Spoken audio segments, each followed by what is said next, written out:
Hello and welcome to my Final Fantasy XIV patch 1.22b video. In this video I'll be going over all the major changes along with a lot of the minor changes, but they are extremely welcome. First off, I'm going to go ahead and talk about the Relic weapons and Castrum Novum, which I will not be able to record right now because I can't record Castrum Novum because it's far away, a lot of hassle, I gotta get a group together and everything. So that way I don't get footage of like a 10-minute group or anything. And the Relic weapons I cannot get because I did not get the I think it's the Soiled Promissory Note. I don't remember the exact name of it, but I don't have that. I only got the book a few hours before the patch started to come out, and I don't have any of the seals. But I'll go ahead and go over how to get it anyway. So first off, let's go over here.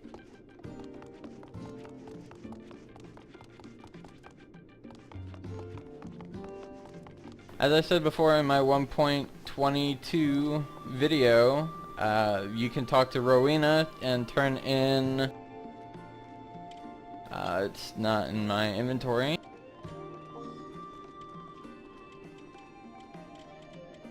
If you look here, you can get this at any of the grand companies for 25,000 seals. Nobody is sure that if you have to farm it each time, but a quote from the Relic page on the Lodestone says that, and I quote, "Though this quest progression is not possible as of 1.22b, completion will not be possible until a future patch release." So we cannot get any of the weapons now, but we can progress through what we can at this patch. They also said that it's going to take a lot of time and dedication, and all I know for the quests is that there's going to be coffers in Cutter's Cry and Arum Vale that are for the quest. You're only able to see those coffers, however, once you have the quest. But basically you pick the note up from Rowena and you take it to some guy in the Black Shroud. I don't have the coordinates right now, but I'll be sure to put them in the description. And then he has you, I think he has you choose which weapon you want to start on, and then you go through the quest to go complete it. That's all that I know so far as of the Relic weapons, and that's kind of all the information that they put out. Can't finish it. It's going to take a lot of time and dedication to get at least one of them. There's been a lot of rumors going on that you need to get the key item that I just showed you a while ago for every weapon, but I don't think that's what the whole deal is. Otherwise I don't think it would be a key item. I'm not sure if the note is a key item, but I think I have heard that it is. I don't remember exactly, but my theory on it is you get the note, it's a key item, and you need that note to start all of the quests. Maybe all of the quests will be like, I think there's 7 classes in the game. You will probably have 7 quests or something like that, but then again, it is all speculation. You could have to farm that 7 times, which would be ridiculous considering how hard it is to get seals. Speaking of seals, there's a lot of stuff with Grand Company, but I'll hit on that later. Right now I'm just going to start off with some of the small stuff and start getting to the bigger stuff at the end of the patch. So without further ado, I'm going to go find this guy for some inn-related patch updates. Alright, so here we are at the inn quests that came out with this patch. To pick this up, my understanding is, I'm not sure if you just have to do the one inn quest or if you have to do all 3, but they're not hard quests, so if you can't pick it up and you've only done 1 or 2, go ahead and go do the 3rd one. There's one at each Adventurers Guild in each city. Extremely easy. The Gridania one is just go downstairs, come back upstairs, and you're done. But this quest here probably further, or I can't think of the word to describe it, just furthers the storyline that the inns have with that crazy guy that I love to put at the end of my videos. So I'm assuming this is a really quick thing. He gives you an item, and I think it's a reactive item based on which of the 3 inns you go to. I'm not quite sure. I'll try and fit the rest of this at the end of the video if it's not too long. So I'll go ahead and just get past some of the intro text and I'll skip to the next part of the patch video.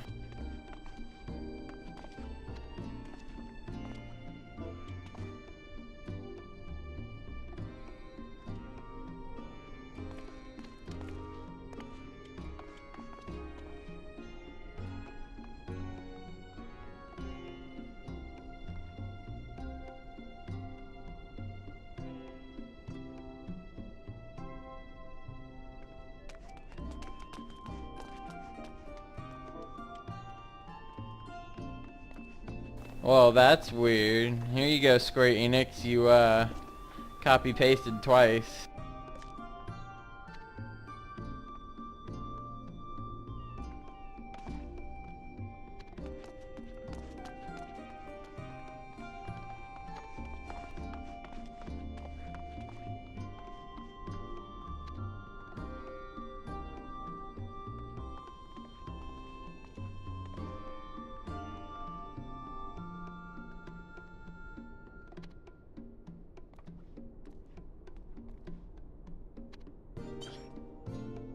Alright, I think that this item shows up. Give it a second.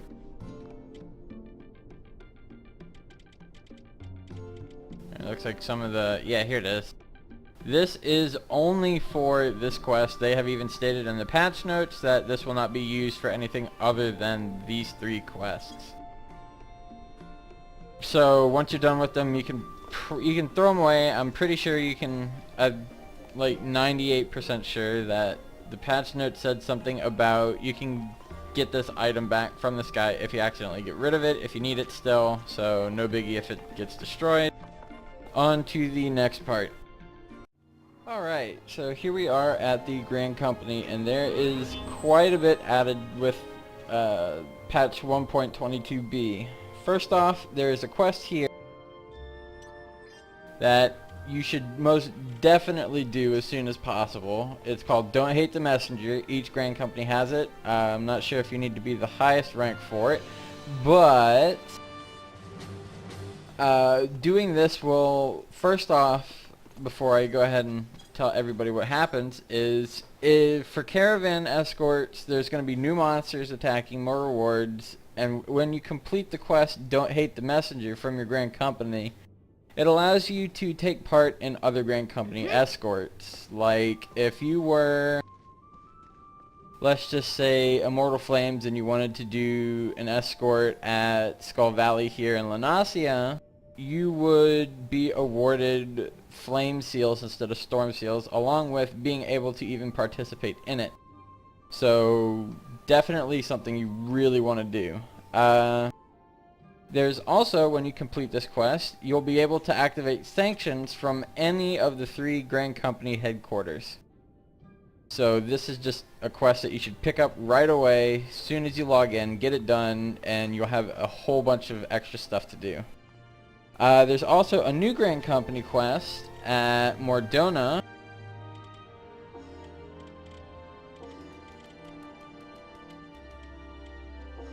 I think it's up here.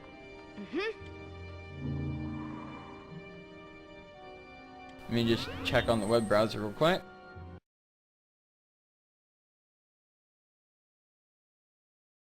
Alright, it says at 9:13.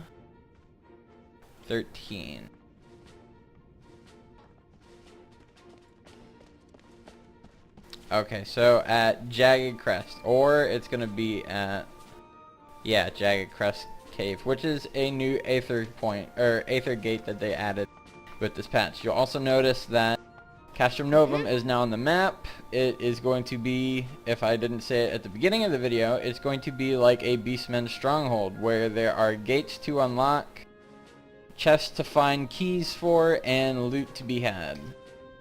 Let me check my list real quick.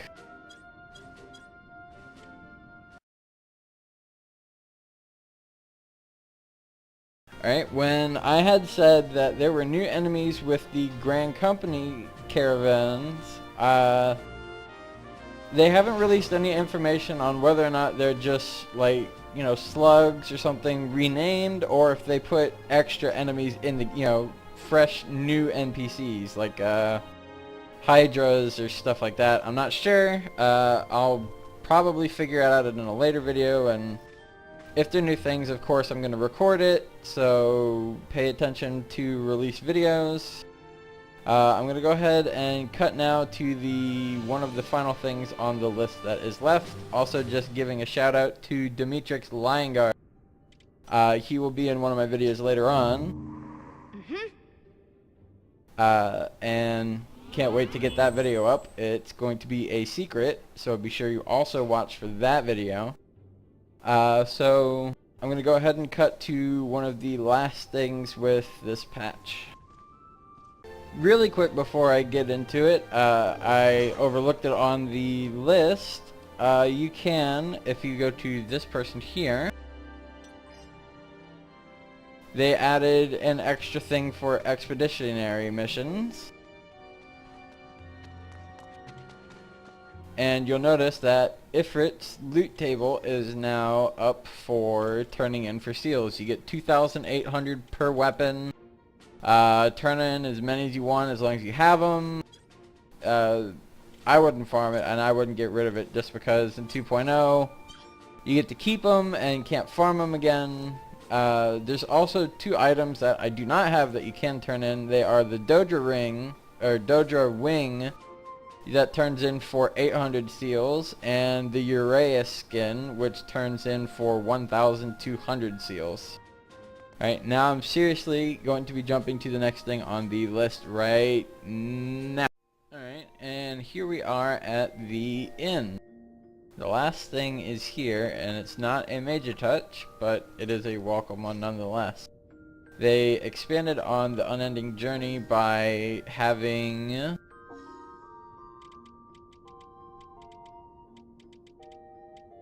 instance raids and other added to it. For the instance raids, it's going to be like Cutter's Cry and Thousand Maws and all the dungeons that you have. And for other, it is going to be like Beastmen Stronghold intros and, you know, quests with other not quests, the nightmare sequences that you can have from waking up in a bed, and the hamlet defense cutscenes for all of them. I have completed all of them, so I have all of these here. To unlock, dang it. To unlock these categories, though, you must complete a certain requisite to be able to view these. Like for the instance raid tab, you have to at least kill, or let's see, does this have the intro? Yes, it does. For the Thousand Maws, you have to kill Shaola, which is the third boss in there, in Chamber C. If you ever look up that map, that fully explains how you can get to her. For the other 3 dungeons, you have to kill, I'm assuming, the final boss of those. And for the hamlets, you just have to partake in one to see the beginning and win one to see the ending. Just a quick update on that inn quest. You will have to sleep in your own bed and log out for a certain amount of time to be able to trigger the quest, or at least that's what it's saying if I'm reading it right. So that's pretty much it for the patch. It's not the biggest, but it's pretty neat. Just one thing I'm going to note. For the combat log up here, they have a deal that you can set up where if you use an ability like Chaos Thrust here,